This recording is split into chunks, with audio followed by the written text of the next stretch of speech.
Ézéchiel, chapitre 3.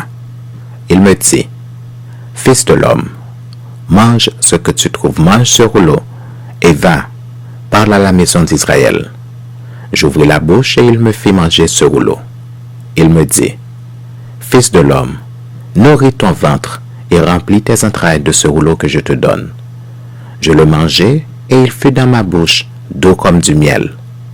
Il me dit, « Fils de l'homme, va vers la maison d'Israël et dis-leur mes paroles, car ce n'est point vers un peuple ayant un langage obscur, une langue inintelligible que tu es envoyé. C'est à la maison d'Israël. Ce n'est point vers de nombreux peuples ayant un langage obscur, une langue inintelligible dont tu ne comprends pas les discours. Si je t'envoyais vers eux, ils t'écouteraient. Mais la maison d'Israël ne voudra pas t'écouter parce qu'elle ne veut pas m'écouter. Car toute la maison d'Israël a le front dur et le cœur endurci. Voici, j'endurcirai ta face pour que tu l'opposes à leur face. J'endurcirai ton front pour que tu l'opposes à leur front. Je rendrai ton front comme un diamant, plus dur que le roc.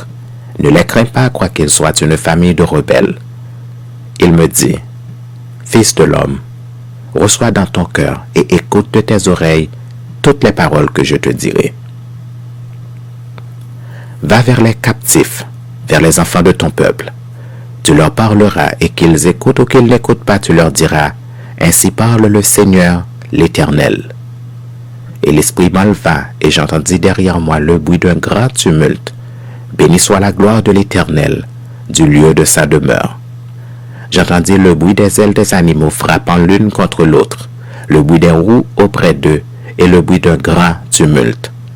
L'esprit m'enleva et m'emporta. J'allais irrité et furieux, et la main de l'Éternel agissait sur moi avec puissance. J'arrivai à Tel Abib, vers les exilés qui demeuraient près du fleuve de Kébar et dans le lieu où ils se trouvaient.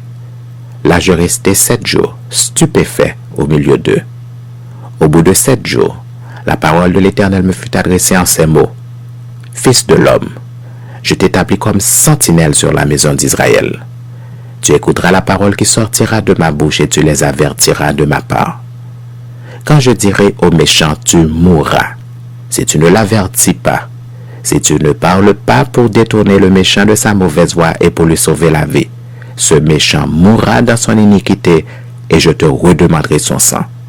Mais si tu avertis le méchant et qu'il ne se détourne pas de sa méchanceté et de sa mauvaise voie, il mourra dans son iniquité et toi, tu sauveras ton âme. Si un juste se détourne de sa justice et fait ce qui est mal, je mettrai un piège devant lui et il mourra. Parce que tu ne l'as pas averti. Il mourra dans son péché et on ne parlera plus de sa justice qu'il a pratiquée. Et je te redemanderai son sang. Mais si tu avertis le juste de ne pas pécher et qu'il ne pêche pas, il vivra parce qu'il s'est laissé avertir. Et toi, tu sauveras ton âme. Là encore, la main de l'Éternel fut sur moi et il me dit, « Lève-toi, va dans la vallée et là, je te parlerai. » Je me levai et j'allai dans la vallée. Et voici la gloire de l'Éternel y apparut, telle que je l'avais vue près du fleuve de Kébar. Alors je tombai sur ma face. L'Esprit entra en moi et me fit tenir sur mes pieds. Et l'Éternel me parla et me dit, « Va t'enfermer dans ta maison. Fils de l'homme, voici on mettra sur toi des cordes avec lesquelles on te liera, afin que tu n'ailles pas au milieu d'eux. J'attacherai ta langue à ton palais pour que tu sois muet et que tu ne puisses pas les reprendre, car c'est une famille de rebelles. Mais quand je te parlerai, j'ouvrirai ta bouche pour que tu leur dises. Ainsi parle le Seigneur l'Éternel, que celui qui voudra écouter, écoute, et que celui qui ne voudra pas, n'écoute pas, car c'est une famille de rebelles.